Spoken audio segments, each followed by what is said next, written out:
Hello, I'm Matthew Murray, and the topic for my field leadership project will be on the field of education. Ever since I was a young boy, I've always wanted to be a history teacher and share my knowledge of the world and its history to students. So, with that being said, I have chosen three fine examples of education in this field for my subjects. First of them is Dr. John Arthur, who is a professor here at USF St. Pete since 2003, who teaches classes on anthropology. Furthermore, he even performs archaeological digs in Ethiopia and locally here in Wheaton Isle. Next up, we have Patricia Bell, who has had a long-time career as a high school teacher, high school business teacher here in Pinellas County, who from there transitioned into an administrator as an assistant principal for 4 years, then a principal at a middle school for 10 years. She is now happily retired. And finally, we have Christy Dowling, Pinellas County High School teacher of art, history, and English for 13 years. She was also the representative for the Teachers Union and a member of the PTA. She even taught at St. Petersburg College for a while, but now she works at Shorecrest Preparatory School as the English and art history teacher, as well as the head of the school newspaper. I asked them all the same 11 questions, and they had a lot of interesting things to say, sometimes answering in tandem, sometimes giving different ideas or responses. Now, I don't have time to go over all of them, but here's a few that I thought were interesting.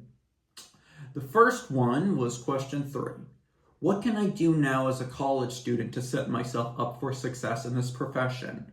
They all gave a similar answer of the importance of learning about the field you want to be in, get help from other teachers, talk to them, and even seek out mentors. The next one was question number 10. How has working with other teachers and administrators shaped your perception of leadership throughout your career? Patricia Bell was the most positive, saying she had a lot of benefits to seeing how other teachers did their jobs, learning how to do things correctly, and she got a lot of help from great mentors over the years. Next was John Arthur, who took a more neutral approach. He talked about how it's not good to compare yourself constantly to others, though he did highlight how good it can be to see what others do in their careers and think about whether it's something you want to do or not. Finally, there was Christy Dowling. She unfortunately did not have a lot of good role models or teachers in positions of leadership she observed throughout her career. But this insight has given her an idea of what the kind of teacher she wants to be. She wants to be better than all of those other teachers and do it the right way in her mind. Finally, there was question 8.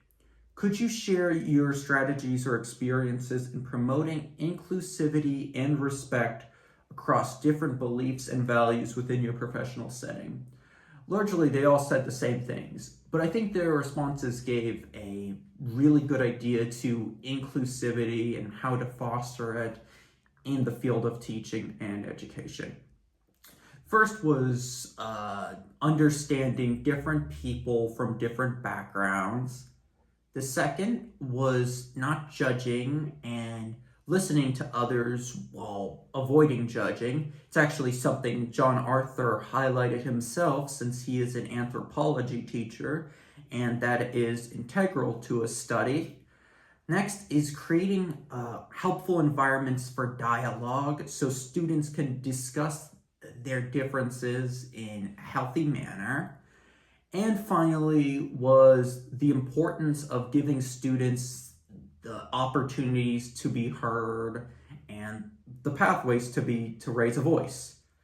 So I really enjoyed speaking with these three on my chosen career and field of career that I'm interested in.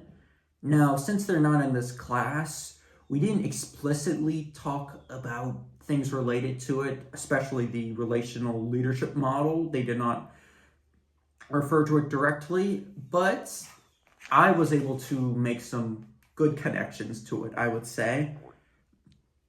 A few of them was being a role model and leading by example, which explored in our Exploring Leadership book. As Comides describes, leading by example is a powerful way to influence the values and ethics of an organization. This means aligning your own values with the worthy values of the organization, page 131 in the Exploring Leadership book. Next was empowerment.